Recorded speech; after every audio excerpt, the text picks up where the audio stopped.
este curso, estimados colegas. Estamos comenzando con la primera clase virtual de esta asignatura, que es anatomía, fisiología, terminología médica y procesos de enfermedad. Es una de las primeras asignaturas que se dan en los cursos de ustedes, correspondiente a Medical Assistant y además a codificación y facturación. Yo soy el doctor Roqueta y si les digo en algún momento, colegas, es porque realmente lo soy, no es una pura demagogia ni mucho menos, sino es que yo soy codificador al igual que ustedes y soy Medical Assistant al igual que ustedes. Solo que con un poco de años más que me avalan la posibilidad de poderle impartir algunos de los cursos que ustedes van a hacer en su asociado en Kaiser University. Este curso, como bien ya les dije, ustedes se han de dar cuenta que realmente es un curso largo. Tenemos clases de anatomía, tenemos clases de fisiología o funcionamiento del organismo en su estatus de salud o normal, terminología médica y proceso de enfermedad. Es decir, el solo título imbuye la posibilidad de que el curso realmente es largo, por lo que les advierto que deben estudiar desde el principio con el mayor énfasis posible, porque realmente la materia, aunque muy bonita, es realmente larga. Yo siempre les voy a poner una clase virtual toda la semana, de modo que ustedes tengan esa posibilidad de ver toda la materia del curso, aún a pesar que realmente por ser tan larga esta clase o este curso, yo he tenido que hacer deducción de algunos de las diapositivas que ustedes realmente van a tener acá. Eso es porque a mi juicio los considero las muy importantes, pero no excluye que las que no estemos comentando en esta clase virtual y que ustedes sí tienen en su curso normal no vayan a examen. Les hago esta aclaración toda vez que en algún momento en alguno de los exámenes que ustedes van a tener es posible que aparezca alguna que realmente no esté aquí en esta clase virtual y ustedes se digan, bueno, si el profesor no me lo dijo, no debo hacerlo. Nada excluye en el nivel de ustedes de asociado, nada excluye que a ustedes les pueda salir algo que esté en el libro, pero que realmente no esté en esta clase virtual. Le hago esta alegoría y se la repito hasta el término del curso, porque ustedes muy bien pueden considerar que no son útiles algunas otras cosas y solamente escuchar mis clases. Y eso les va a llevar a un error. El hecho que yo considere que sean más importantes no significa que no sean las únicas importantes. Dicho esto, comenzamos entonces con las clases usuales. Ustedes saben, incluso desde el estudio de nuestro idioma, que existen tres grandes componentes en las palabras. La raíz de la palabra, el prefijo y el sufijo. Y un poco a partir de ahí es que se logran formar algunas palabras que son conjugadas. De ese modo, la raíz es la fundación del término, es decir, el origen, lo que nos da a nosotros, nos marca la pauta a nosotros para poder hablar. En la terminología médica también existen las palabras raíces. Existe el sufijo, que es la palabra final, que un poco que nos adiciona a nosotros el significado que original que tenía la raíz, y el prefijo, que es el comienzo de las palabras, que las tres son de uso común en la terminología médica. En ocasiones vamos a utilizar dos raíces, en ocasiones vamos a utilizar una raíz y un sufijo, y esto necesita de una vía de comunicación, o en inglés que podríamos decirle link o joint. De modo que ustedes recuerden que tenemos el prefijo, tenemos la palabra de origen o raíz, tenemos el sufijo y la combinación vocal que une a ambas dos, o la combinación de forma, que es igual. Existen tres reglas generales cuando uno va a trabajar con terminología médica. El significado de los términos usualmente se leen desde el sufijo, desde la parte final hacia adelante. Y les explico por qué. Por ejemplo, el cardiólogo, o la palabra raíz es cardio, que significa corazón. Y en español, logía significa estudio. Luego, entonces, el cardiólogo es la persona o médico que se dedica a estudiar, que es el término final o sufijo, las enfermedades del corazón. Esto siempre es apreciable, por ejemplo, cuando vamos a estudiar, cuando vamos a decir, por ejemplo, esófago duodenoscopía. Estamos hablando de esófago, de duodeno y copía. Copía usualmente es la visualización interna de los órganos a través de un instrumento. Luego entonces vamos a estar haciendo un estudio que va a visualizar el esófago y el duodeno. Luego el sufijo, el copía, es el que nos va a dar a nosotros el sentido mayor de las palabras y es lo que debemos comenzar nosotros por leer, es decir, el sufijo. Ya después con el tiempo ustedes se adiestran y esto espontáneamente viene. Una segunda regla general es omita la combinación vocal generalmente antes de un sufijo que comience con una vocal. Es decir, cuando tengamos una palabra y tengamos una palabra en la raíz y tengamos además un sufijo que comience con vocal, esa combinación vocal que es la I no se pone. Por ejemplo, el ejemplo que le pone aquí es gastritis, es decir, no se pone gastro, que significa estómago, e itis, que significa inflamación. No es gastroitis ni gastroeitis, es gastritis, es decir, se omite esta palabra. Se mantiene a su vez esta combinación vocal cuando existe entre dos raíces, lo que incluso puede ser sustituida y no ser la I, sino ser la E, por ejemplo. En gastroenterología se pone gastro, que es el derivado o la palabra original de estómago, y enterología, y entero, que es la palabra original de intestino, y logía es el estudio de ello. Luego entonces estamos hablando que en este caso si se pone la combinación vocal o se usa la combinación vocal, uno terminado en vocal y el otro comenzando en vocal, se utilizan indistintamente toda vez de que no distorsiona tampoco la conformación. Por ejemplo, aquí le puse algún ejemplo sobre lo que es la combinación vocal. El prefijo o la raíz jima, que no es prefijo, ema en español significa sangre. Logía significa estudio, que es el sufijo en este caso. Y entonces se pone la combinación vocal o hematología, es decir, estudio, comienzo por el sufijo, de la sangre. En esto, por supuesto, no solamente se trata de enfermedades de la patología de la sangre, sino además incluso de la enfermedad de la sangre normal. De modo que en este caso se conserva esa vocal. Les traigo otro ejemplo. Por ejemplo, tenemos dos raíces, electro y cardi. Electro significa la actividad eléctrica, cardi significa corazón. En caso unimos entonces, existe una combinación vocal que es la O que persiste porque, en resumidas cuentas, cuando estamos hablando del prefijo o estamos hablando de la raíz, esa raíz no termina en vocal. A su vez, tenemos otra más cuando ponemos la combinación vocal y al final ponemos grama o grams en inglés, que no es otra cosa que es el récord, el registro de la actividad eléctrica del corazón. Aquí les vuelvo a enfatizar.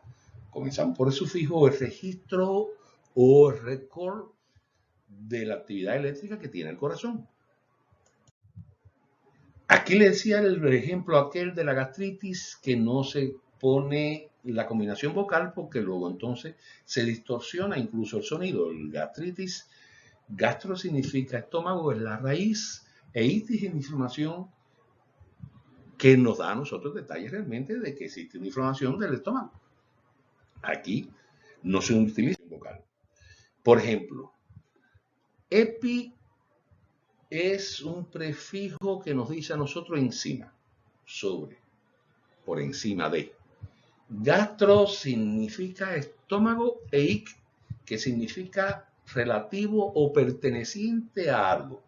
Por ejemplo, esto es una zona que nosotros tenemos lo que usualmente llamamos en español la boca del estómago, en la región epigástrica que queda por debajo del apéndice sifoides del esternón, o la boca del estómago, como le decimos. Y entonces lo que estamos diciendo que es algo relativo por encima del estómago. Y cuando estamos hablando, por ejemplo, existe un dolor epigástrico cuando tenemos un dolor en la boca del estómago, en este sitio donde nos estamos refiriendo, que es por debajo de la apófisis del esternón. Esto es una palabra también. Pero, por ejemplo, existen algunas cosas que nosotros debemos trabajar con ellas. Y, por supuesto, Esto a ustedes les va a parecer inicialmente que esto se trata de un monstruo, que esto se trata de algo que es muy difícil de saber, por cuenta de que es muy largo, pero el propio acontecer diario a ustedes les va a enseñar. Por ejemplo, tenemos un sufijo scopy, que es visualizar, ver. Cuando estamos hablando de una endoscopía, estamos hablando de que a través de un instrumento óptico estamos examinando el interior de un órgano. Cuando estamos hablando de homeostasis, por ejemplo, estamos hablando sobre la condición que tiene el propio organismo, cómo se desarrolla, si existe una homeostasis que está adecuada o no existe adecuada. Existe un sufijo tomi, que es el proceso de corte o incisión. Cuando usted dice gastrotomía o gastrotomía, usted está diciendo que existe una apertura o una incisión del estómago. Cuando usted dice colonostomía, usted dice que está haciendo una apertura o una incisión del colon. En esto tenemos que tener cuidado, porque existe otro que existe ectomía, que no es el tomi este que estamos hablando nosotros, que es el ectomía. Cuando usted dice gastrectomía, es cuando usted está removiendo parcialmente o totalmente el estómago. Cuando usted dice oophorectomía, es cuando usted está removiendo parcialmente o totalmente el ovario. De modo que tengan la diferencia entre ectomía, sea en español o sea en inglés, con ectomía. Ectomía es el proceso de corte, de incisión, la apertura. Una traqueotomía significa que usted abre la tráquea. Un esplenectomía, que estamos utilizando el sufijo ectomía, significa que usted está removiendo, usted está llevándose, usted está haciendo una resección quirúrgica del vaso. Términos relacionados al cuerpo en su conjunto. Así tenemos que son las 4 grandes divisiones del organismo. Están en células, los tejidos, los órganos y los... Y les explico, esto es muy fácil llevarlo porque el conjunto de células nos va a dar a nosotros el concepto de tejido. Un grupo de tejidos que tengan propiedades afines y que tengan funciones también afines, nos van a dar a nosotros el concepto de órgano. Y un concepto y un grupo de órganos que tengan también actividades afines, conceptos afines, quizás incluso hasta histología afín, nos va a dar a nosotros el concepto de sistema. Luego, entonces, el organismo humano está dividido en estas grandes 4 características, en estas grandes 4 divisiones. Recuerden primero la célula, después los tejidos, después los órganos y por último los sistemas. La célula es la unidad funcional y orgánica del cuerpo vivo de los animales. Así se traten de animales inferiores o animales superiores, como en los que estamos incorporados nosotros. Así, sin entrar mucho en detalle que ustedes nos han dado anteriormente, la célula tiene 3 grandes partes. 3 grandes partes. La membrana celular, que es esta parte exterior que ustedes tienen acá. El citoplasma, que es una región interior que está rodeando al núcleo, que es la función principal de la célula o el eje central de la célula. Dentro de ello tenemos algunos otros orgánulos, etc. Lo de cierto es que el núcleo es el que compone o el que comparte la función genética de la célula. Ahí donde vamos a tener el DNA, el RNA y donde vamos a tener los genes, etc. El citoplasma, entre otras funciones, tiene la de alimentar la célula, la de dar, y cuando decimos alimentar incluso, le damos a dar la función en ocasiones que ustedes pueden confundirse, porque la respiración celular no es otra cosa que realmente concederle energía a la célula para que pueda durar. De modo que hay veces que ustedes van a oír decir respiración celular indistintamente por una alimentación celular, porque esa es la conversión realmente de toda una serie de materiales precursores para formar lo que es la alimentación o el sostén celular. En ese citoplasma incluso podemos encontrar varias cosas. Podemos encontrar incluso las mitocondrias, podemos encontrar los corpúsculos de Golgi, podemos encontrar vacuolas, etc. Existen 4 grandes tipos de células en nuestro organismo. 4 grandes tipos de células que en su conjunto, cuando estén adosadas unas a otras del mismo tipo, nos van a conformar a nosotros los llamados tejidos. Así existe la célula muscular, la célula nerviosa, la célula epitelial y las células grasas o adipocitos. Las células musculares realmente son 2 grandes tipos, la de los músculos estriados y la de los músculos lisos, aun a pesar de que existe un tercer músculo que se lo voy a decir posteriormente. Las células nerviosas, o neuronas como se denominan, están formadas por 2 partes principales, por la dendrita y además de eso, por el núcleo del cuerpo de la célula. Las células epiteliales tienen una distribución semejante al resto de las células generales, orgánicas o somáticas. Y las células adipocitos, características especiales. De modo que la agrupación de este tipo de células que funcionan o que producen una función específica o predisposición a producir una función específica es lo que llaman los tejidos. De así entonces, de los 4 derivados de células esas que tenemos, se forman 4 grandes tipos de tejido. El tejido epitelial, que las más de las veces es el tejido que recubre nuestros órganos internos, nuestros órganos tubulares, el carrillo de aquí de la mejilla, la parte interior de la vagina de la persona, la parte interior del estómago, la parte interior de nuestras vísceras, etc. Un segundo tejido que está formado por células musculares, que es el tejido muscular, que como les decía puede ser los músculos estriados o puede ser los músculos lisos. El músculo estriado generalmente son músculos que son voluntarios, son nuestros músculos que nosotros logramos mover para producir la locomoción del hombre, para producir alguna actividad del hombre, por mencionar algunos de los músculos, aunque definitivamente no estemos en ese cápite, podemos mencionar el bíceps, el tríceps, etc. Pero existe una musculatura lisa que no tiene la disposición histológica que tienen estos músculos estriados, que lo tenemos nosotros en algunas de nuestras vísceras, en algunos de nuestros órganos, por ejemplo el intestino. Digamos que el intestino, el esófago, tiene una cobertura muscular que cuando estos músculos se contraen y se relajan, son capaces de producir la peristalsis. Es decir, cuando nosotros tragamos el bolo alimenticio y ese bolo alimenticio entra en el esófago, uno de los órganos del tubo digestivo, ese esófago, no solamente por la gravedad, sino por su contracción, por la propia peristalsis o el movimiento peristáltico que tiene el esófago derivado de este tejido muscular, es que el bolo alimenticio ese va discurriendo normalmente y va descendiendo hasta llegar al estómago, que también tiene su musculatura lisa.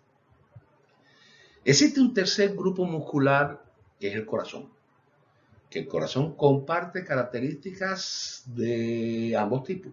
El corazón realmente es un músculo estriado, con la capacidad que tiene de autonomía, es decir, el músculo estriado usualmente para nosotros es voluntario, nosotros movemos cuando nosotros deseamos mover.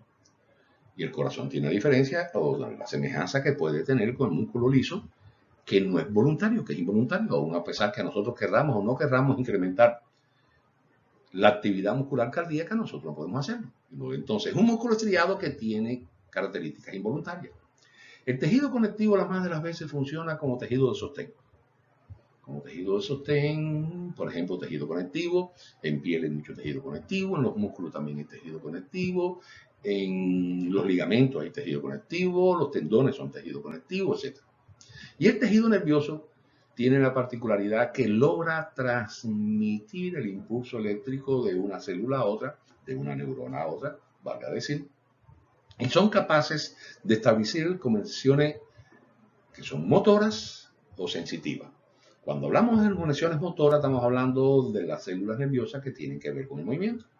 Y cuando estamos hablando de condiciones o estamos hablando de funciones sensitivas, es la capacidad sensorial que tiene el individuo de sentir dolor, de sentir calor, de sentir frío, etc.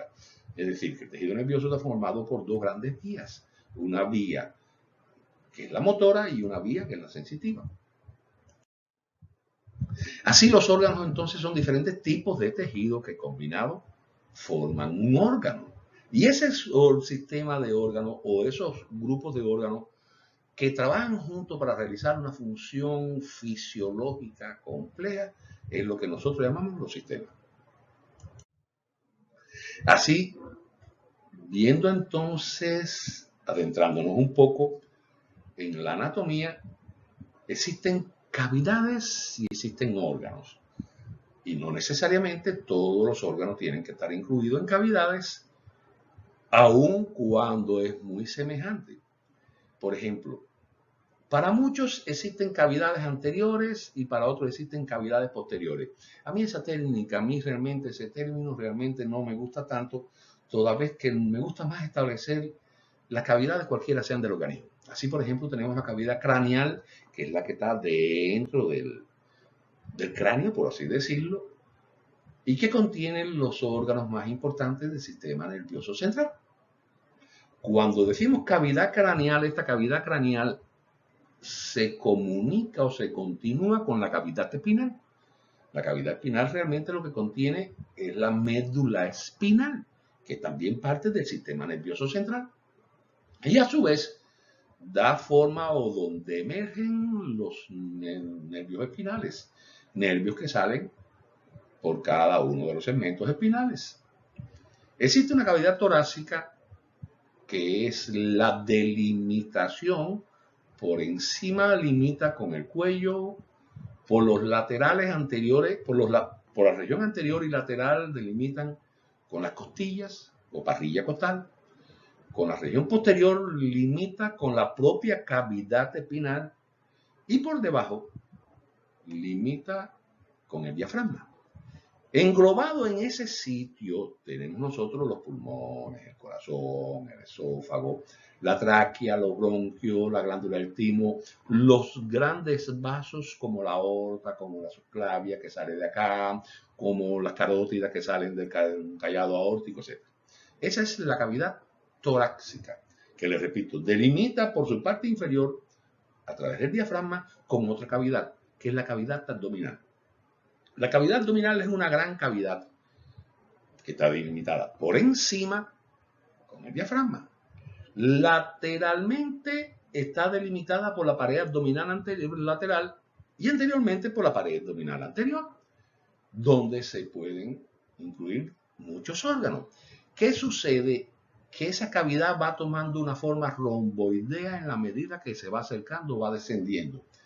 Y para algunos autores, esto delimita que existan dos grandes cavidades, la cavidad abdominal propiamente dicha y la cavidad pelviana. Lo de cierto es que cuando usted entra, usted realiza cualquier proceder en la cavidad pelviana, estás trabajando en cavidad abdominal. Así, anatómicamente, la cavidad abdominal incluye el estómago, incluye el hígado, incluye páncreas, incluye vaso. Es decir, el vaso es retroperitoneal y eso les voy a hablar un poco sobre ello. El páncreas incluye la vesícula biliar, incluye los intestinos, delgados y gruesos. Y la cavidad pélvica, por ejemplo, en la mujer tiene mucho mayor importancia porque incluye los órganos genitales, los ovarios, la trompa de falopio, el útero. En ambos casos, es decir, para ambos sexos, incluye la vejiga, incluye porciones de intestino grueso, incluye recto, incluye uretra, uréteres, el útero y vagina de la mujer, como ya habíamos dicho. Es decir, cuando estamos en cavidad abdominal, estamos hablando de una gran cavidad delimitada en su extremo superior por el diafragma y por las paredes abdominales en su extremo lateral y anterior e inferior por el suelo pélvico. Por el suelo pélvico, cualquiera se trate, sea la mujer o sea el hombre. Así, de este modo, es como yo le había dicho, que dividen las cavidades en cavidades posteriores o dorsales o anteriores o ventrales. Las posteriores o dorsales tenemos, por ejemplo, aquí, que es la craneal, y tenemos la espinal aquí. Y las anteriores incluye la torácica, incluye la abdominal propiamente dicha y la pélvica, que como ustedes ven no hay una continuidad, es decir, esta división es una división artificial que realmente no se corresponde con la división que existe a nivel de cuando usted hace la apertura del abdomen. Aquí estamos viendo entonces una vista anterior y ya quiero que se vayan familiarizando con eso. una vista anterior de la cavidad torácica y la cavidad abdominal. Una vista anterior. Lo más importante aquí que ustedes vean es que estamos viendo aquí el diafragma, que es el que nos divide la cavidad torácica, que está aquí encima, y la cavidad abdominal, que está aquí debajo. Eso es una vista en un interior. Ahora, si nosotros miráramos esa vista anterior de un individuo, cualquiera se trata de exceso. Y asuman ustedes que tenemos el ombligo como la región central del abdomen. Si ustedes lanzan o ustedes tienen una línea horizontal que atravesara el ombligo, esto le delimitaría a ustedes una región superior y una región inferior. Y esto es bueno porque ya comenzamos a trabajar con terminología que ustedes van a usar por el resto de su vida. Les repito, considerando el ombligo como la región central del abdomen, si lanzáramos una línea media que atravesara horizontalmente el ombligo, tenemos una región superior y una región inferior. Pero a su vez también podemos lanzar o trazar una línea media vertical que atraviese el ombligo. En ese caso tendríamos una porción a la derecha y una porción a la izquierda del abdomen. Luego entonces se nos han formado 4 grandes regiones o cuadrantes. Disculpen, como decimos en la medicina. Existe un cuadrante superior derecho, un cuadrante superior izquierdo, un cuadrante inferior derecho y un cuadrante inferior izquierdo. Esto también es válido, por ejemplo, cuando usted toma una mama y la mama la divide en 4 partes considerando el pezón. Tiene también los 4 cuadrantes que hemos descrito aquí. ¿Cuál es la importancia de esto? La importancia de esto es que los órganos usualmente toman una posición anatómica en alguno de los cuadrantes.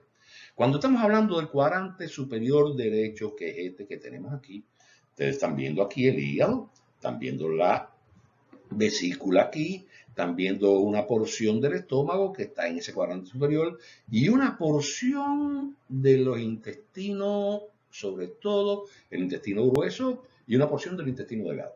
Es decir, cuando tenemos un dolor en el cuadrante superior derecho, tenemos que acercarnos a que se trata de un dolor hepático, de un dolor de la vesícula biliar, de un dolor de las porciones distales del estómago, de un dolor del colon ascendente, etc. Cuando tenemos un dolor en la zona del cuadrante inferior derecho, usualmente se corresponde, por ejemplo, en personas jóvenes con apendicitis, pero puede ser también que se trate de una mujer y que tengamos el ovario derecho, la trompa derecha, que podamos tener el colon ascendente, etc. Es decir, cuando estamos hablando de los cuadrantes abdominales, nos estamos acercando un poco a la semiología o al origen de la sintomatología que se puede encontrar en el abdomen. Esta no es solo la división que se puede establecer en el abdomen. Hay otra división que, aunque ustedes dirán, bueno, ¿y para qué interesa esto? Es que realmente en la medida, todos los lenguajes o todos los sistemas de señales tienen su lenguaje. Cuando nosotros estamos hablando de ingeniería química, estamos hablando de una terminología. Cuando estamos hablando de, por decirlo de un modo, de filosofía, tenemos una terminología. Y el cuerpo humano, que es una máquina tan enfática y tan bien hecha, tiene que tener también su terminología y tiene que tener además su división para podernos acercar a nosotros al conocimiento de él. Hay veces que yo me preguntaba cuando yo estudiaba, bueno, ¿para qué realmente se clasifican las enfermedades de tal tipo, tal tipo, tal tipo? En la medida que usted haga una clasificación, usted tiene un concepto más general que ya después particulariza sobre algo específico. Allá teníamos los 4 cuadrantes abdominales. Ahora vamos a tratar aquí con las regiones abdominales. Olvidemos el ombligo como la región central. Vamos a fijarnos entonces, como aquí les puse, como aquí tienen esta lámina, el borde inferior de la última costilla. Ese borde inferior de la última costilla está formada por el cartílago costal. Les voy a situar aquí cuál es el cartílago costal. Y cuando digo costal, digo costilla. Este es el cartílago costal. Esta es la parte ósea de la costilla. Esta es la parte ósea de la costilla y este es el cartílago costal, esta parte de aquí. Ah, bueno, si usted traza una línea recta desde ambos cartílagos costales, usted está delimitando una porción del estómago. Pero además, si usted traza también una línea recta sobre las dos superficies de las crestas ilíacas, que son las partes superiores que tenemos aquí del hueso costal, usted también tiene otra línea recta y esto ya nos delimita tres porciones. Nos delimita una porción superior, una porción media y una porción inferior, que es esta de acá. A su vez, a través de la séptima costilla, en el sitio que se delimita la porción ósea de la costilla y la porción cartilaginosa de la costilla, en ambos lados usted traza una línea vertical y ya se le han delimitado 9 regiones en el abdomen. 9 regiones en el abdomen. Una región superior, que es esta que pusimos aquí, que se denomina hipocondríaca. Hipo, en terminología médica, significa por debajo. Hipo significa por debajo. Recuerden ustedes que es contrario a hiper o hyper, que es por encima. Significa, se llama hipocondríaca porque está por debajo de la porción condrialo-cartilaginosa de la costilla. Cuando usted habla de chondric, en España, en terminología médica, está hablando de costilla. Una con osteocondritis está hablando de un dolor que incluye al hueso, o una inflamación que incluye al hueso, incluye a la costilla. Es decir, cuando hablamos de chondric, hablamos de costilla, de cartílago costal.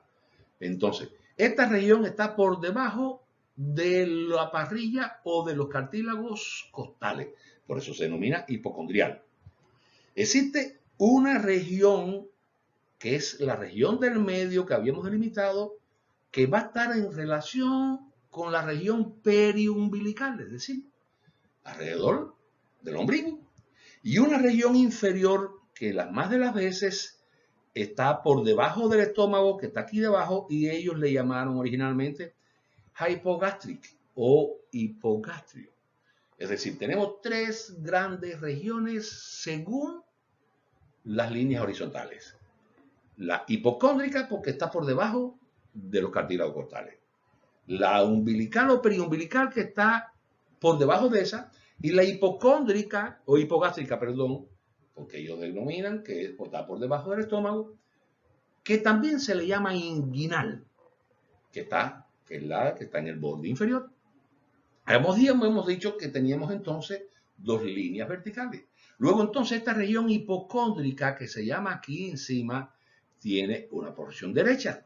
Ese es el llamado hipocondrio derecho. Es más específico cuando existe dolor en el hipocondrio derecho del hígado y de la vesícula biliar. Existe un hipocondrio izquierdo que es mucho más específico cuando estamos hablando del bazo, cuando estamos hablando de la cola del páncreas.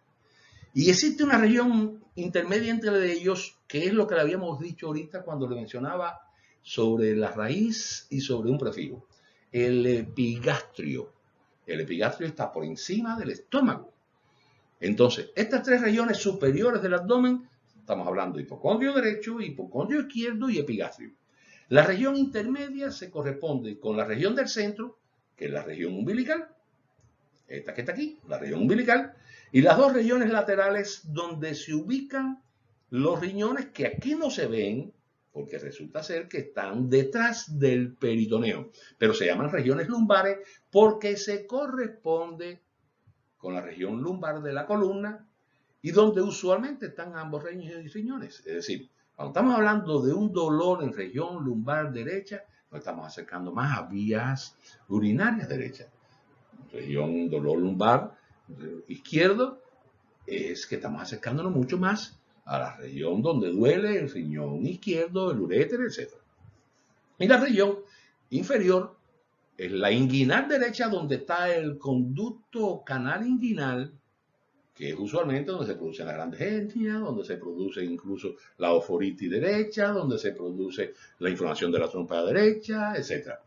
Una región izquierda, que es la región inguinal izquierda, y una región media que es la región hipogástrica que se denomina. Repito, tenemos 9 regiones en el abdomen, considerando que tengamos 2 líneas verticales y 2 líneas horizontales. Las superiores son los hipocondrios derecho, izquierdo y epigastrio. Las del medio es la región umbilical y las 2 regiones lumbares laterales, derecha o izquierda. La inferior es la hipogástrica, que además tiene 2 regiones laterales, que es la inguinal derecha y la inguinal izquierda. Sé que parece un monstruo, pero realmente no es una cosa difícil. Este es el nombre de las regiones. Ustedes en su clase lo van a poder ver. Ahora, están hablando, además, ya cuando aquí estamos hablando de las divisiones anatómicas de la parte posterior, estamos hablando realmente de las divisiones anatómicas del canal espinal o de las vértebras que componen ese canal inguinal. Así estamos hablando de la porción superior o cervical, de la porción torácica que viene a continuación descendiendo en orden descendente, de la región lumbar, la región sacra y la región coccygeal. Lógico es entender. Esto es muy bien delimitado, sobre todo en los niños, en los adolescentes, una parte de la juventud inicial, porque a medida que la vida está pasando, a medida que se produce osteogénesis o formación ósea, usualmente la región sacra y coccygeal están juntas.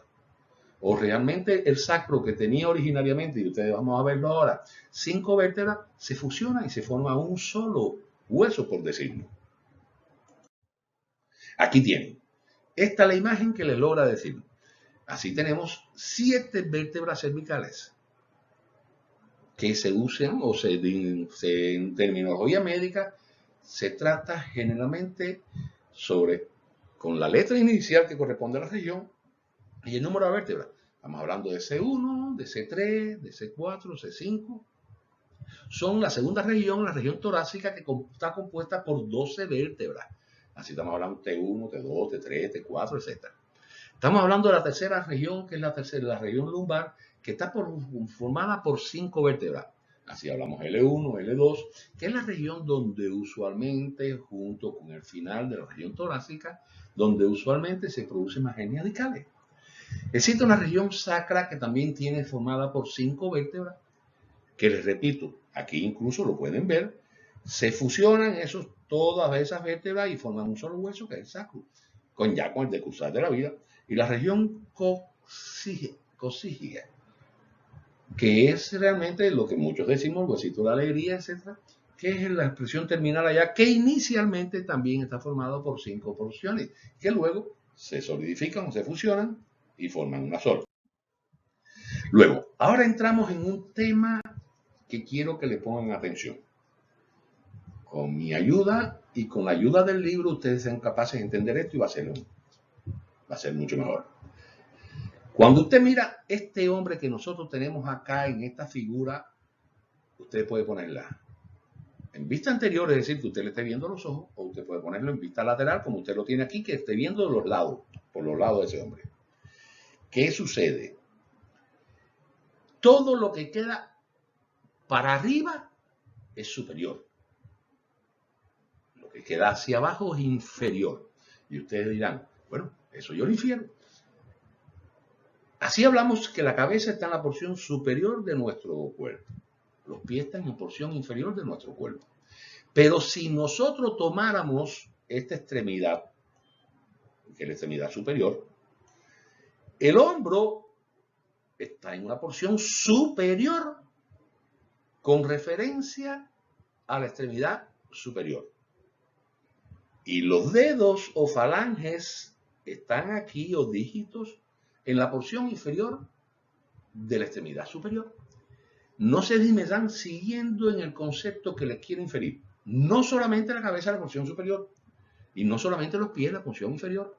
Tomada una parte cualquiera del organismo, usted tiene una región superior, en este caso, si hablamos de la extremidad superior, la región superior, valga la redundancia, es el hombro, y la región inferior son los dedos. Si tomara la región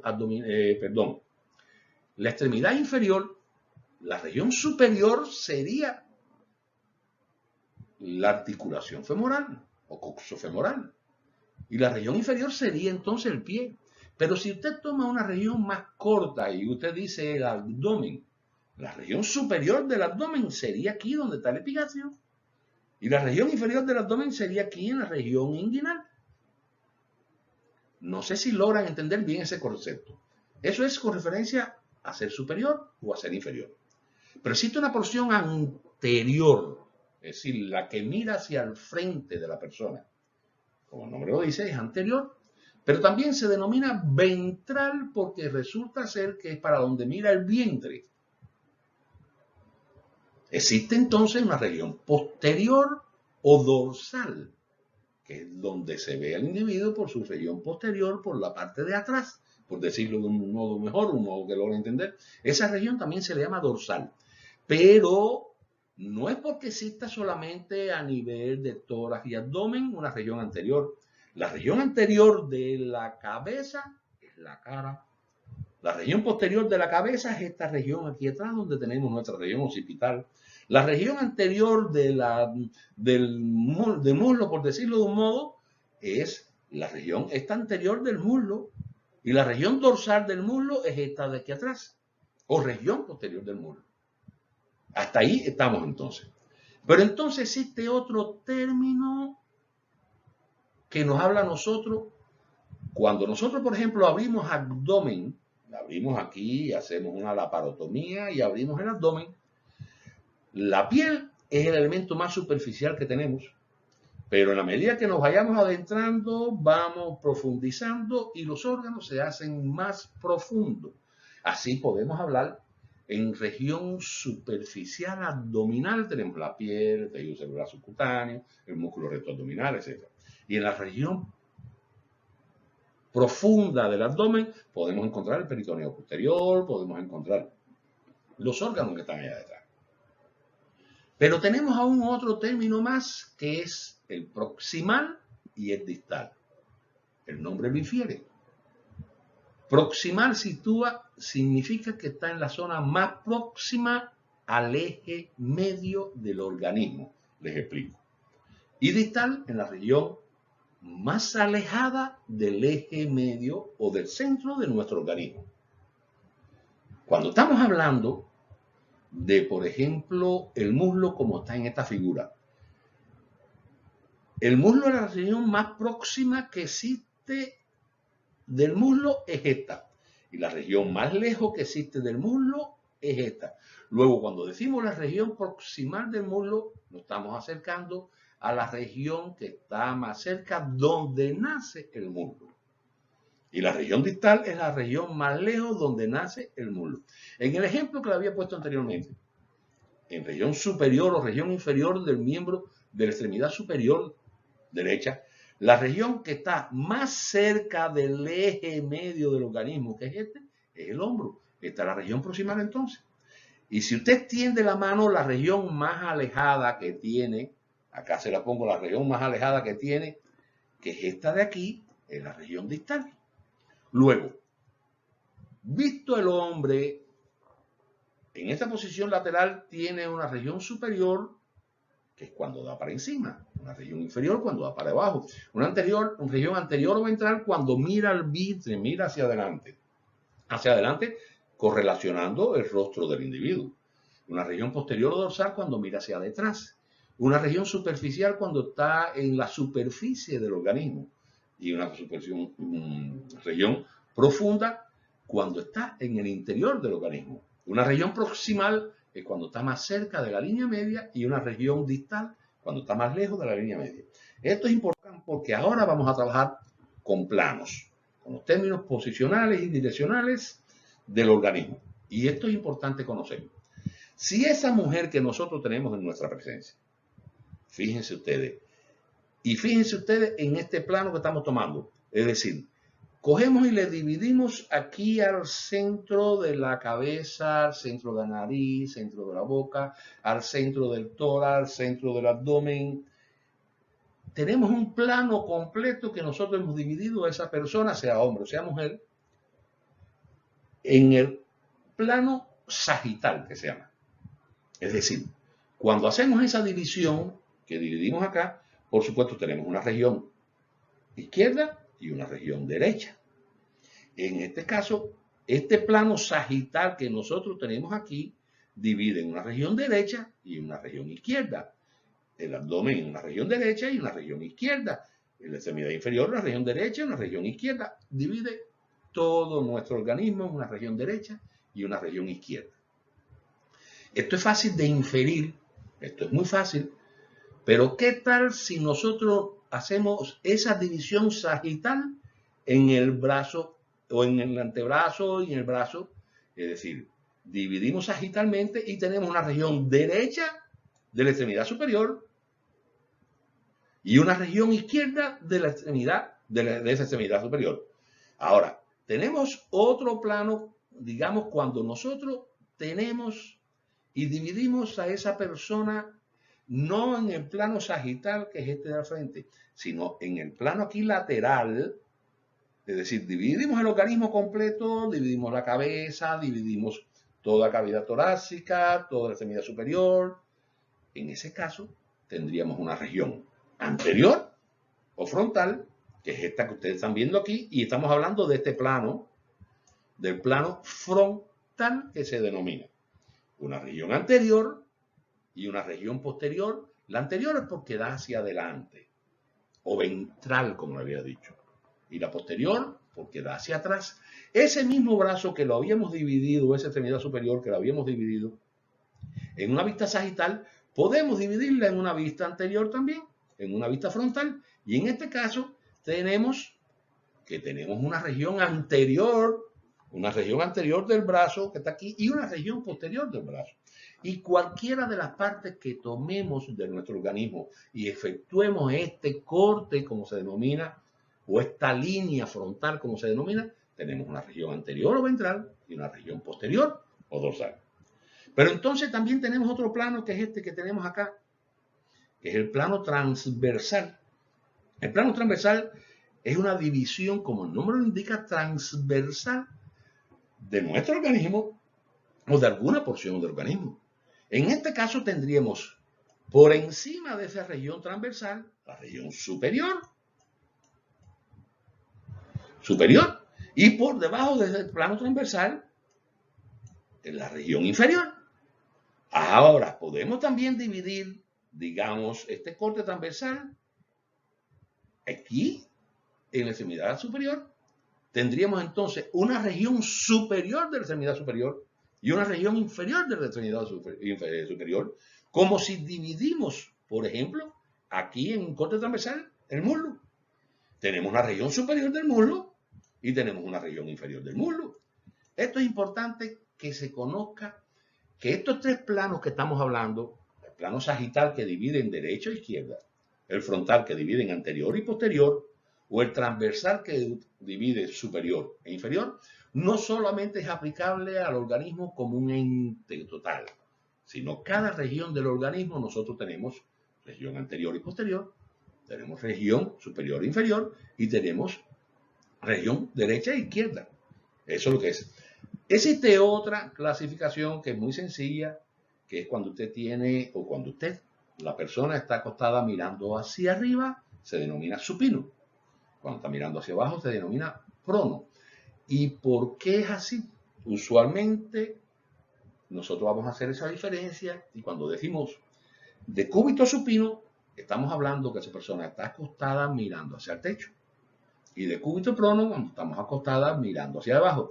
Esto es muy importante verlo, sobre todo cuando uno va a hacer incisiones quirúrgicas, cuando uno va a hacer algunos procederes, que debe ponerlo en un modo u otro. Por supuesto, existe una porción intermedia, que es el decúbito lateral, que no es supino, ni tampoco es prono, el individuo está de lado, pero que puede ser a su vez derecho o izquierdo según la parte que esté apoyando sobre la superficie donde esté decantado, donde esté esa persona acostado, decirlo de otro modo.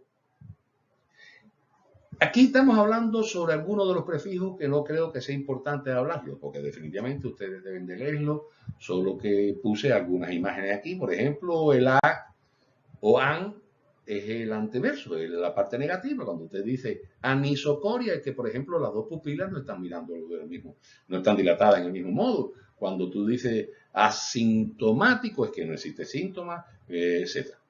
Esto deben ustedes leérselo porque realmente deben conocerlo. Por supuesto, existen algunas cosas que, por ejemplo, me gustaría explicárselas en algún momento y lo voy a dejar posiblemente para la segunda clase para poder hablarles sobre lo que son los sinónimos, lo que son los antónimos, lo que son algunos de los epónimos, etc. Sinónimos, por ejemplo, son cosas que significan igual. Digamos, cuando existe dolor en una mama, usted puede decir mastalgia o puede decir mastodinia. Los dos son sinónimos. Los antónimos que tengan un significado contrario. Aquí tenemos, por ejemplo, el hyper, cuando es excesivo, cuando es alto, cuando es por encima, y hypo, cuando es deficiente, cuando está por debajo, etc. Los dos son contrarios o son antónimos. Estos son detalles que ustedes van a conocerlo ustedes por su parte y que es importante que después ustedes los conozcan. Eso sí, no tenemos otra opción que leérselo. Aquí, por ejemplo, en su libro viene descrito y las diapositivas que ustedes tienen, que yo incluso le estoy poniendo su fe de nota aquí debajo para que ustedes sepan de dónde sale. Y les llama así, una huella más profunda o una mirada más profunda. Por ejemplo, el concepto de etnia. Etnia no es más que la protrusión de un órgano a través de un orificio de la pared muscular, más nada. Por ejemplo, se habla de una etnia inguinal cuando protruyen las asas intestinales o se introducen en el canal inguinal, en un sitio que no deben estar, que por haber un hueco o por haber un orificio que está dilatado, por ese interior penetran entonces las asas intestinales, que pueden tener diferentes connotaciones clínicas. Por ejemplo, aquí yo le pongo un tipo de etnia que es muy común en la mujer, sobre todo una mujer ya de la tercera edad, que son las etnias vaginales.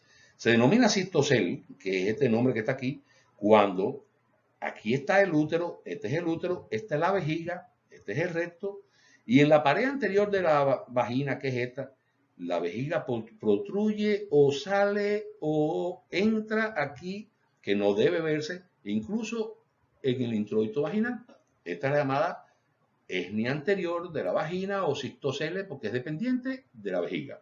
A diferencia, miren aquí donde está la flecha del recto, cuando el recto protruye o sale a través de la pared vaginal anterior, a través de la pared vaginal.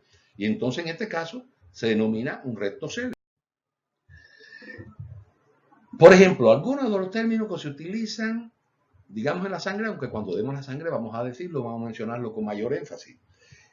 Los eritrocitos. Cuando hablamos de eritro, estamos hablando de rojo. Cuando decimos una eritrodermia, estamos diciendo una lesión en la piel que cursa con enrojecimiento de la piel. Cuando estamos hablando de eritrocitos, estamos hablando de las células rojas de la sangre, los glóbulos rojos. Cuando estamos diciendo leuco, siempre estamos refiriéndonos a blanco. Una leucoplasia aquí en la mejilla es una lesión blanquecina que surge en la mejilla que tiene una connotación precancerosa. Es una lesión blanquecina. Cuando hablamos de leucocitos, estamos hablando de las células blancas de la sangre. Son los glóbulos blancos. Cuando estamos hablando de trombo, estamos hablando de factor de coagulación o estamos hablando de coagulación.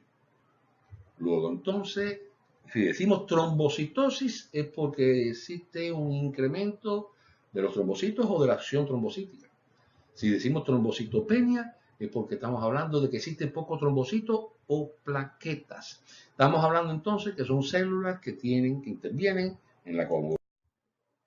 De este modo, los glóbulos rojos que se producen en la médula ósea, la función primaria de ellos es transportar el oxígeno desde los pulmones hasta todos los tejidos periféricos.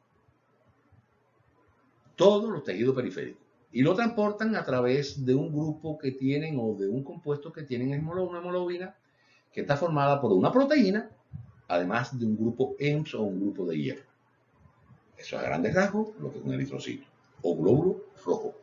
En inglés, red cells o erythrocytes. Los leucocitos o glóbulos blancos son de diferentes tipos, pero precisamente son de dos tipos generales, los llamados granulocitos y los mononucleares, en los que intervienen otros, son otros. Pero son 5 grandes tipos de glóbulos blancos y nos expresan cuando están incrementados que existe algún proceso infeccioso o inflamatorio en el organismo.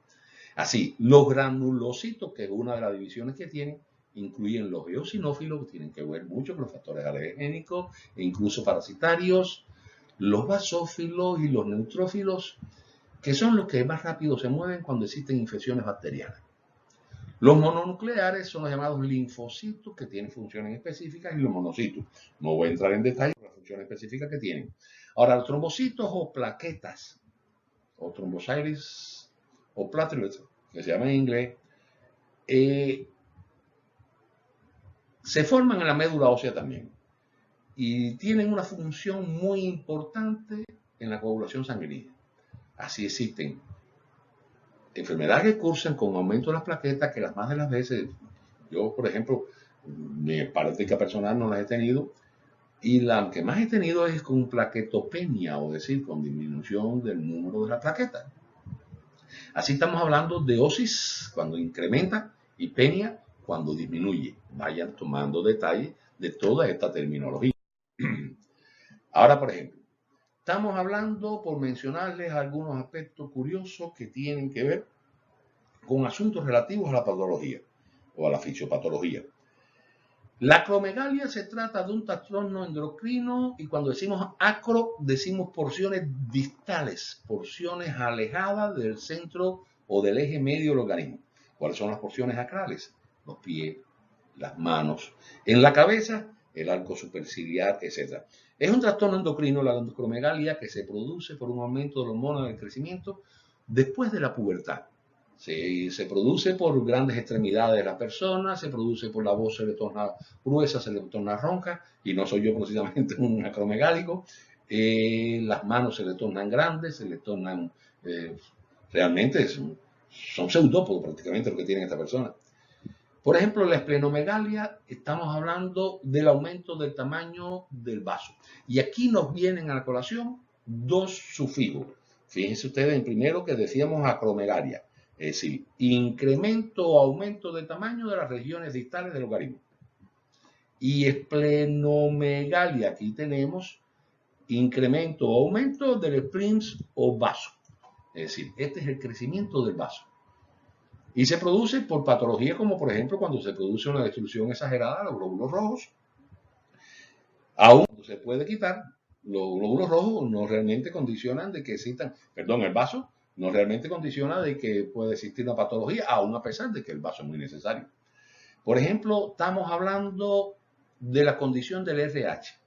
Y en esto voy a hablarles apenas unos minuticos, caramba, porque se nos está acabando el tiempo. Y el RH no es más que una proteína que se encontró originariamente en los monos rhesus. Y les escribo monos rhesus, R-H-E-S-U-S,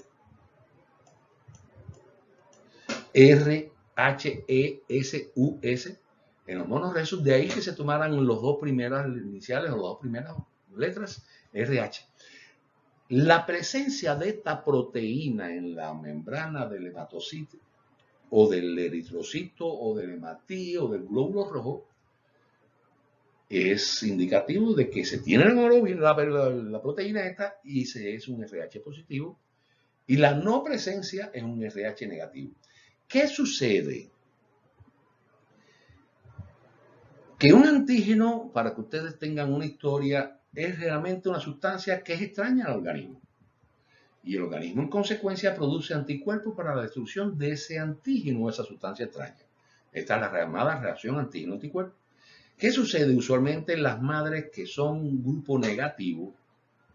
Es decir, tienen ausencia de esta proteína en su glóbulo rojo, cuando conciben de un hombre RH positivo. Usualmente el RH positivo es dominante con referencia al negativo, y el embrión o el feto que sale, que se engendra de esa fertilización, adquiere el factor o el carácter RH positivo del padre.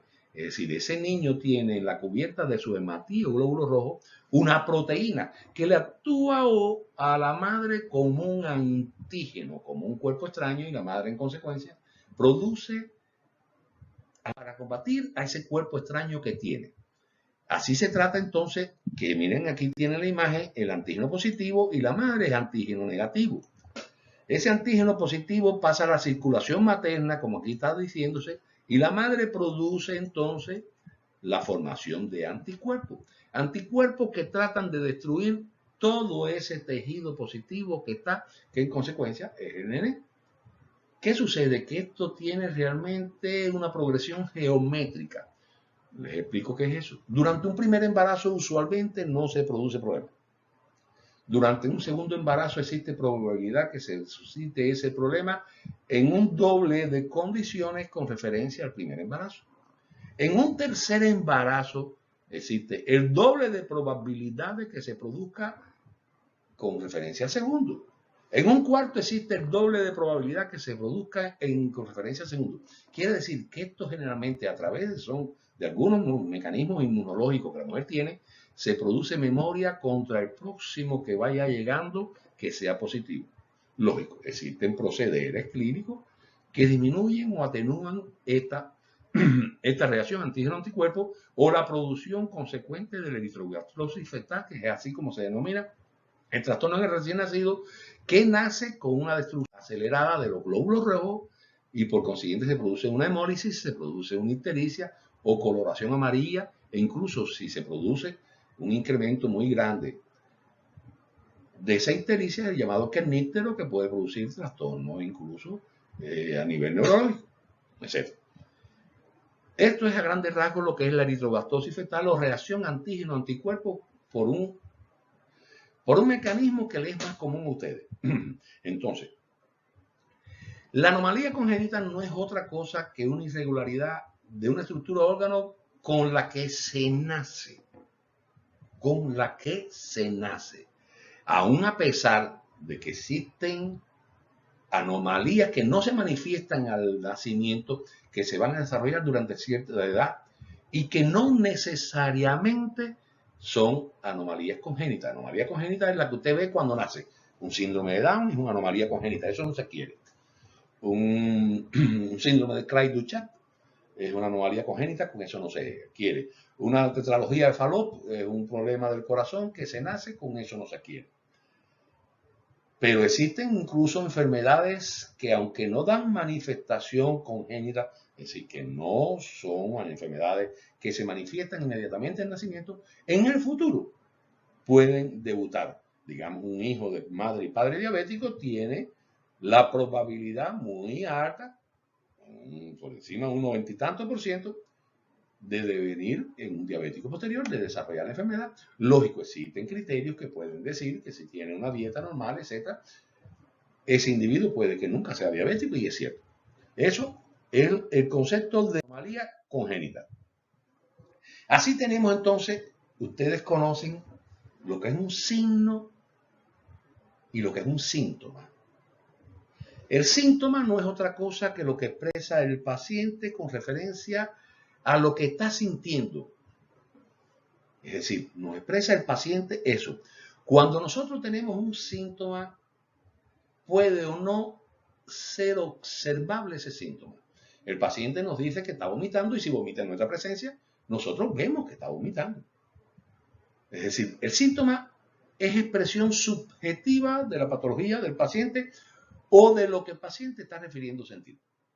A diferencia del signo. El signo es lo que nosotros podemos observar, podemos palpar, el laboratorio puede tomarlo. Por ejemplo, el paciente puede referirnos que en ocasiones él tiene cefaleas o dolores de cabeza. Nosotros no podemos observar la cefalea o dolor de cabeza. Nosotros lo que sí podemos observar, el exoftalmo, es decir, cuando el paciente se le botan los ojos o los ojos le protruyen por cuenta que tiene un hipertiroidismo, nosotros podemos observar que el paciente nos dice a nosotros que se siente el corazón latir más a prisa, es una taquicardia. Y nosotros cuando lo ocultamos, vemos el signo, es decir, realmente el corazón está latiendo con una frecuencia superior a los 100 latidos por minuto. Es decir, estamos hablando de síntomas en que nos refiere el paciente y signos en que nosotros podemos observar, podemos palpar, podemos percutir, podemos hacerlo en laboratorio, podemos tomar una biopsia, es decir, que sea real. Así entonces estamos hablando de un síndrome como un conjunto de signos o síntomas. En ocasiones Ustedes oyen los epónimos de que la enfermedad de Raynaud o síndrome de Raynaud es un síndrome porque es un conjunto de signos y síntomas que se agrupan, que suceden frecuentemente. Existe, por ejemplo, el síndrome del intestino irritable, el Bowel Syndrome. Esto usualmente sucede en personas que son ansiosas, que usualmente tienen aumento del tránsito intestinal, tienen diarrea, etc. Es decir, es el conjunto de signos y síntomas que no necesariamente constituye una patología o incluso que no necesariamente tiene una manifestación patológica única. Por ejemplo, ¿qué les quiero decir? El síndrome de Crohn o enfermedad de Crohn usualmente cursa con diarrea, dolores abdominales, cólicos abdominales, etc. Pero no solamente esos síntomas están en el síndrome de Crohn, también están en otras patologías. Cuando le hablo de síndrome, entonces le estoy hablando de un conjunto de signos o síntomas que generalmente se agrupan. Cuando hablamos, por ejemplo, de un síndrome febril, estamos hablando de fiebre que puede ser acompañada de tal cosa, tal cosa, tal cosa.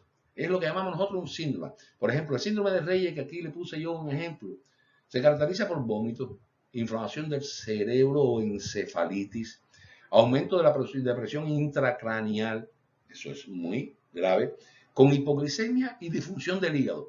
Es decir, cuando nosotros vemos aquí, vemos síntomas dependientes del sistema neurológico y síntomas dependientes del sistema digestivo, como la hipoglicemia o disfunción del hígado. Aparentemente no tiene relación, sin embargo, es común observar este síndrome de Reyes en esas personas que tengan esta clasificación o que tengan estos síntomas.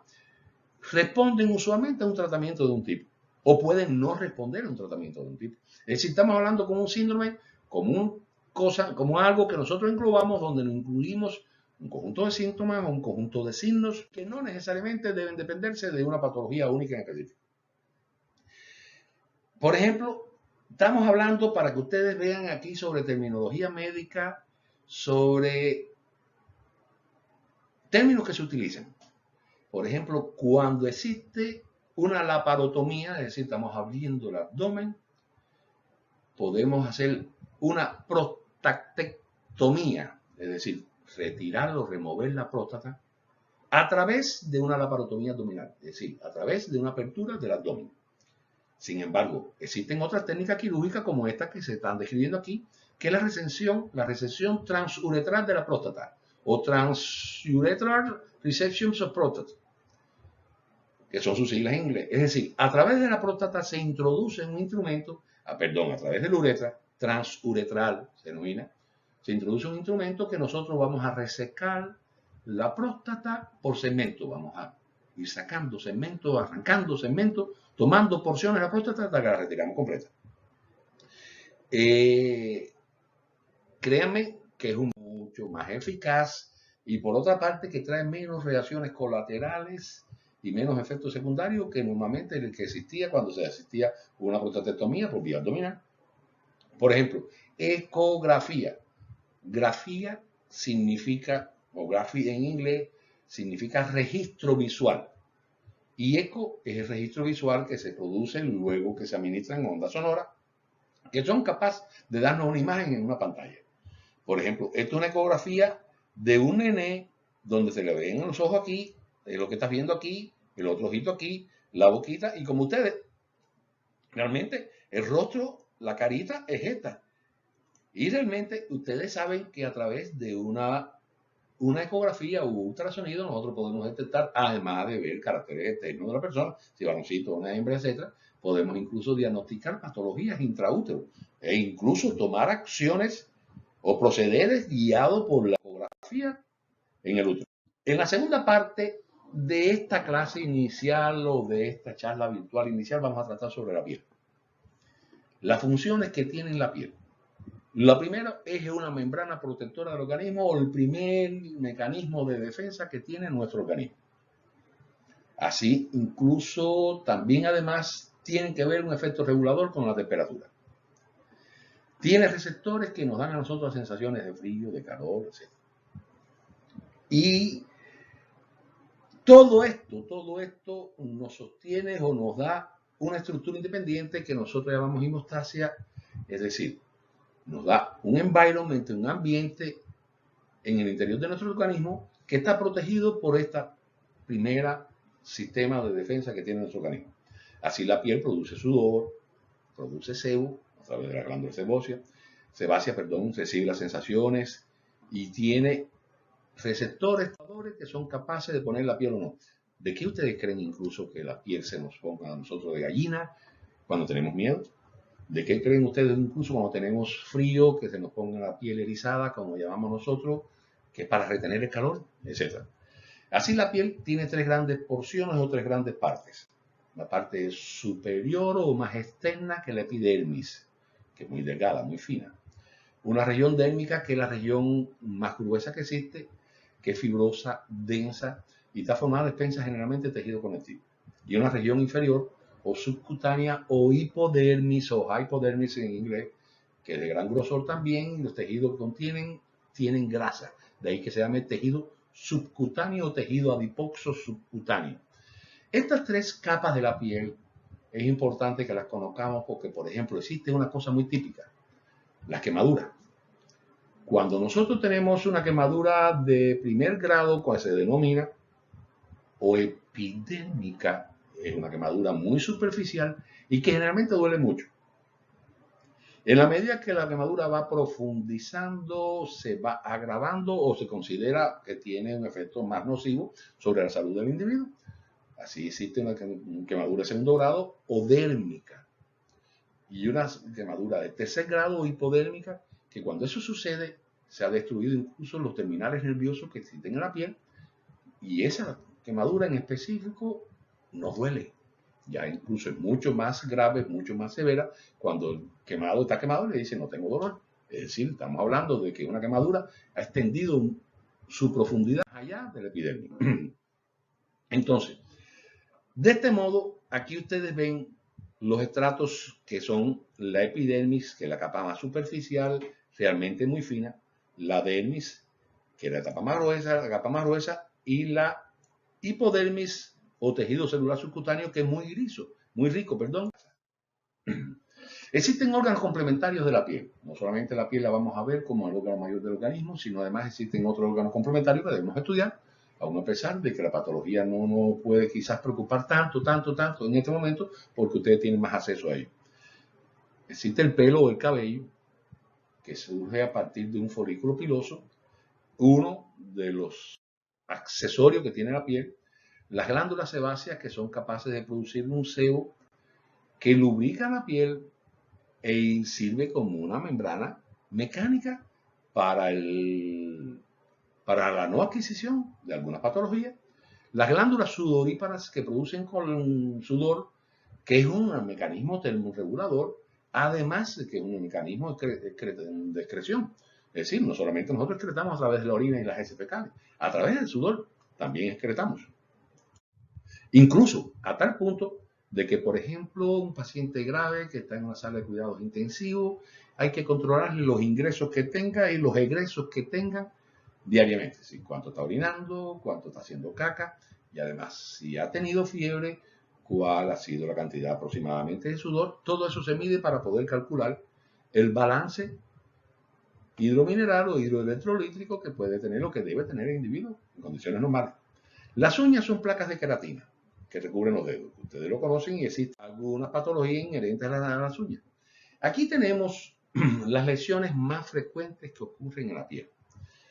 Lesiones que yo les sugiero que, además de verlas en esta imagen que estamos poniendo aquí, ustedes las lean para que vean realmente la diferencia que puede existir entre uno y otro. Por ejemplo, aquí estamos viendo una pústula que se relaciona a material purulento que existe aquí adentro.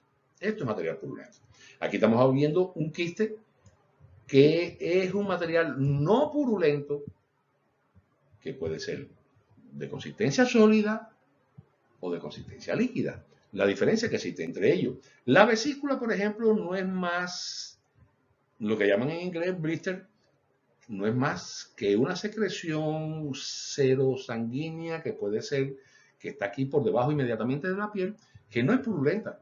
Una vesícula, por ejemplo, es cuando tenemos, por ejemplo, digamos en nuestros países que utilizamos la cerilla o el fósforo muy frecuentemente, y cuando se raya esa cerilla se produce una quemadura en la punta del pulpejo digital.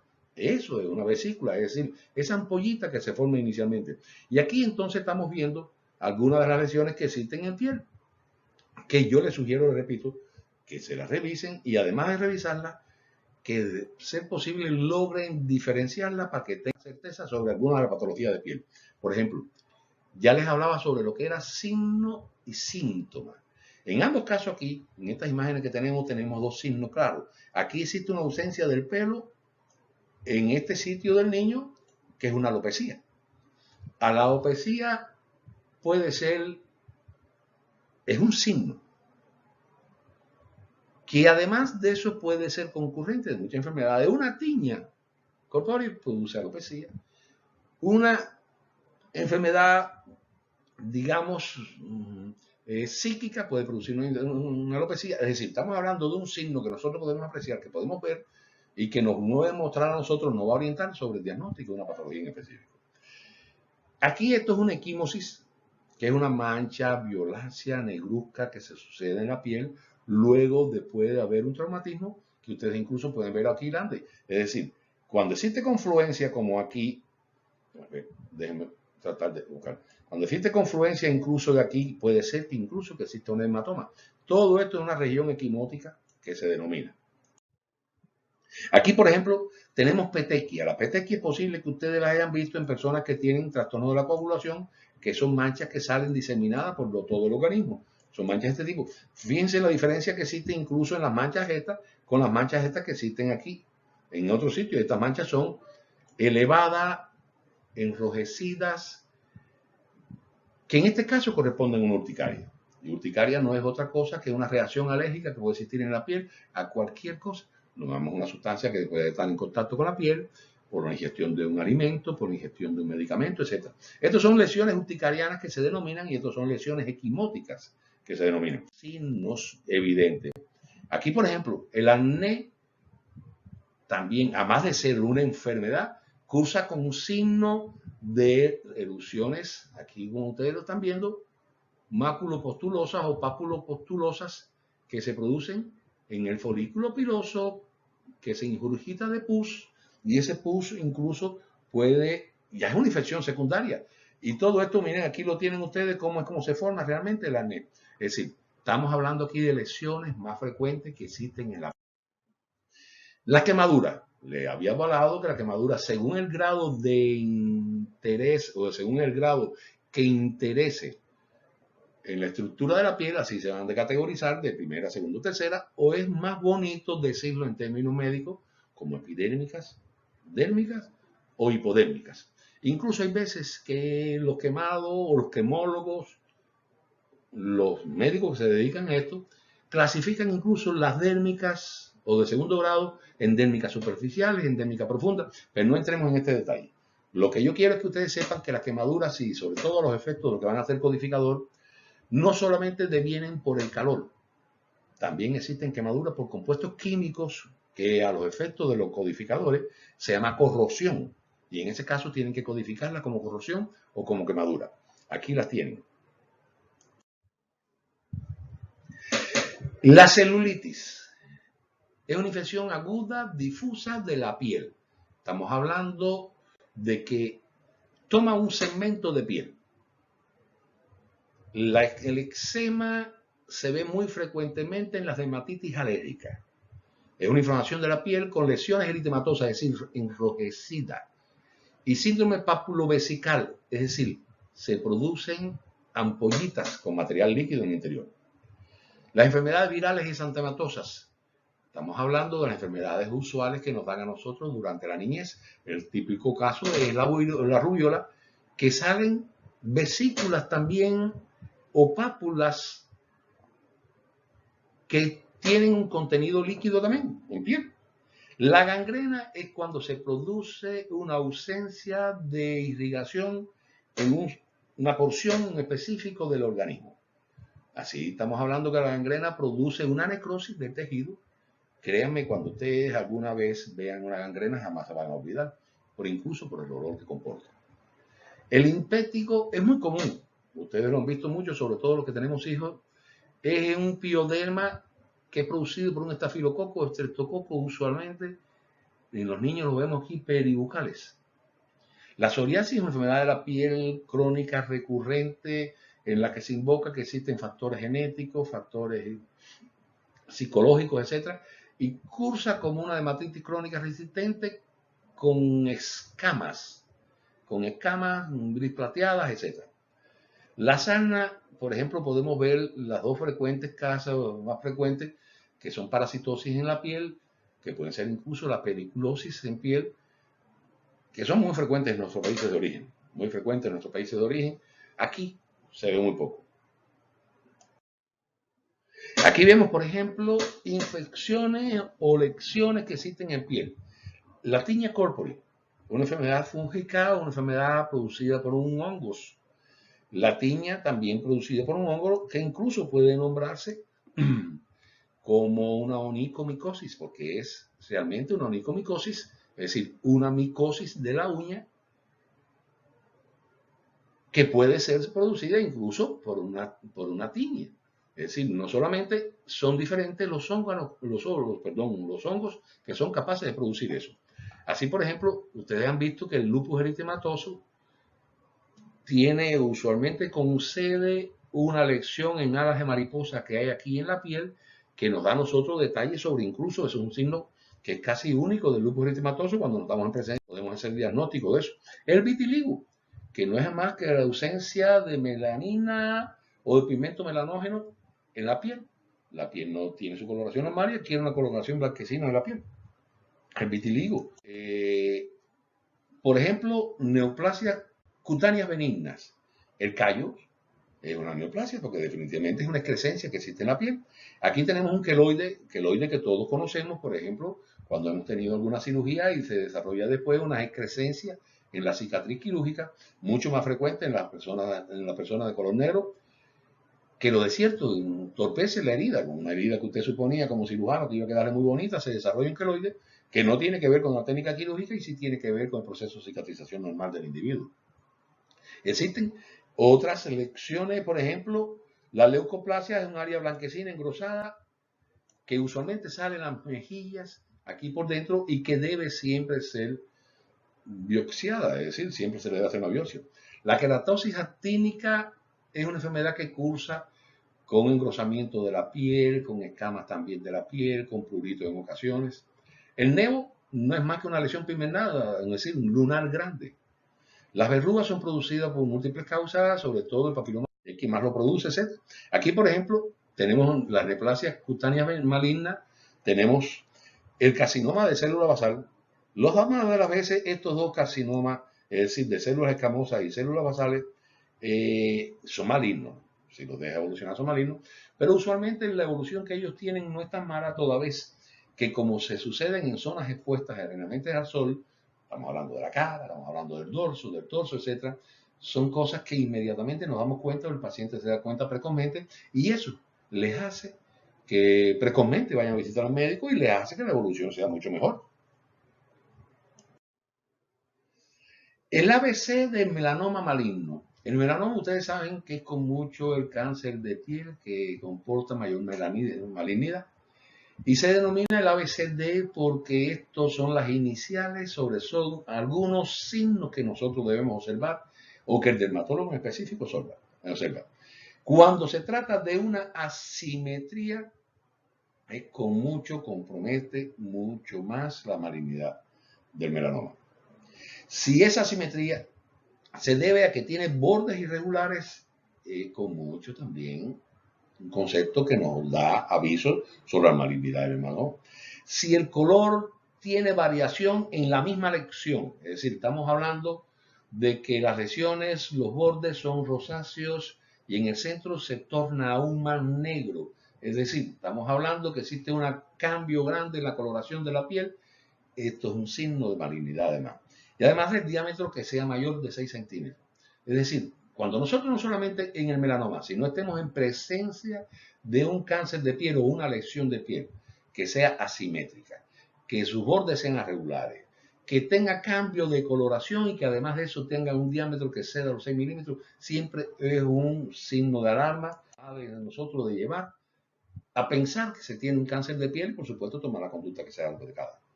El sarcoma de Kaposi tiene unas manifestaciones cutáneas que es lo que nos vamos a ver aquí. Realmente se trata de una enfermedad maligna, vascular, que tiene un crecimiento neoplásico y que usualmente se ve mucho más manifiesto ahora, una vez que se describió el SIDA. Déjenme explicar. El SIDA, como ustedes saben, es la enfermedad o el síndrome que se desarrolla a partir de tener el virus de la inmunodeficiencia humana. Esa, como lo dice el nombre, esa inmunodeficiencia condiciona que puedan existir enfermedades oportunistas. Una de ellas es el sarcoma de Kaposi, y se descubrió el SIDA porque realmente hubo un incremento grande en los sarcomas de Kaposi, en las neumonías y en otros tipos de patologías en sitios donde realmente no obedecía una causa médica ninguna hasta que se logró aislar el virus de la inmunodeficiencia humana. Existen análisis de pruebas de laboratorio que son para enfermedades de la piel, desde biopsia, de raspado de piel. Es algo que debemos conocer, por ejemplo, los codificadores. Una cirugía que se llama cirugía de Mohs, que es la cirugía que realiza el propio dermatólogo y que ese dermatólogo toma el segmento o bloque, lo lleva él mismo al microscopio, lo observa a través del microscopio y sabe si tiene que hacer una incisión aún más grande. Y les explico esto porque esta cirugía de Mohs siempre es pregunta de examen de licencia para el codificador. Siempre, siempre, siempre. Condición indispensable. Que ese cirujano dermatólogo haga la función de patólogo junto con